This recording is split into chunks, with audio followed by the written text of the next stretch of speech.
February 24th, 2002, Sunday. Got to work at 12:30 p.m. and went over by number 5 and it reeked of fucking puke. Jason has been sick and must have thrown up in the barrel that last summer. Jason has been sick and must have thrown up in the barrel that last summer I almost used to throw up in. So I stuck the whole barrel out on the stairwell outside and poured cologne over the floor and walls.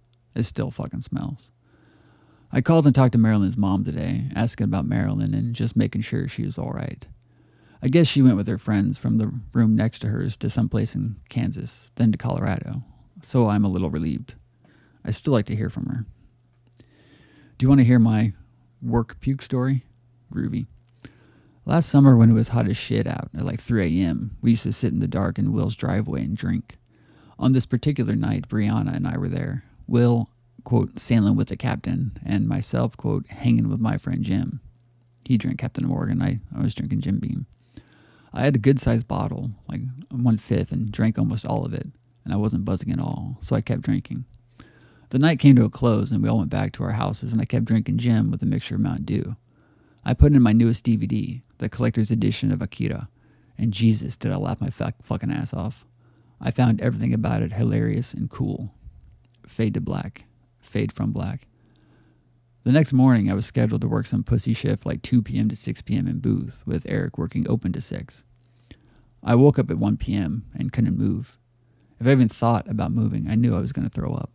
So got into the bathroom and puke, finally getting enough energy to drive to work, getting there by 2:30 p.m.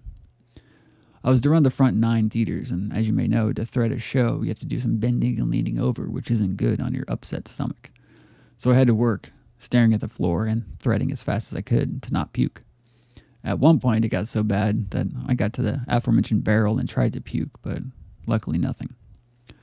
I got into number 6 and lied down for about 45 minutes and had to get up and do more shit, but I ran to the upstairs bathroom and puke. I puked so much I started dry heaving and eventually puked up stomach bile.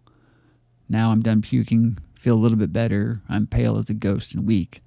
Then Eric finally says, "You can go home if you want," but only after I threaded my next round of shows. I left at 5 p.m. Hell of a good day.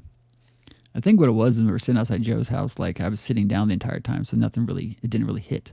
It wasn't until I got up and moved that everything kind of like hit my system.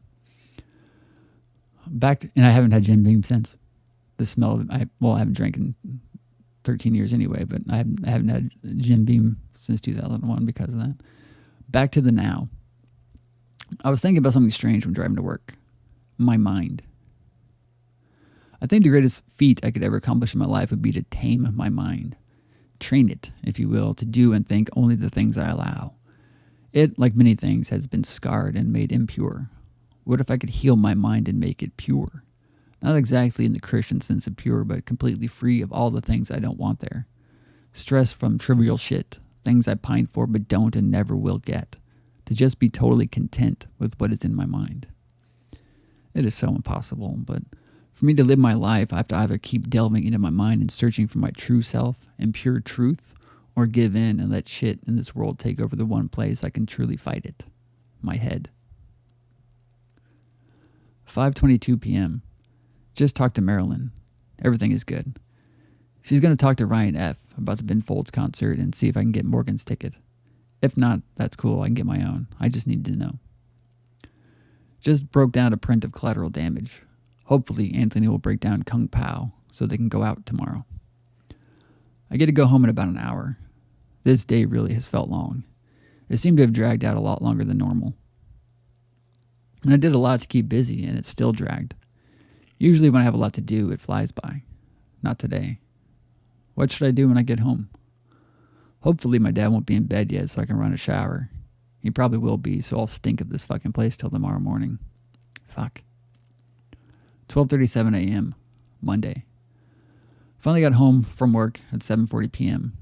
Read Truffaut until about 9 p.m. Then finished Untitled, Almost Famous, and now watching Boogie Nights with Paul's commentary. I'm making my list of films I need to see. This time, I hopefully will see them. I did 2 more of my black and white drawing things. One of Jennifer Connelly and one of my favorite picture of Marilyn. Gonna listen to Paul talk. Something about his voice is soothing. This is like the 20th time I've listened to this commentary. End quote. The life of a dreamer, the days of a business, and the nights in between. Boogie Nights tagline.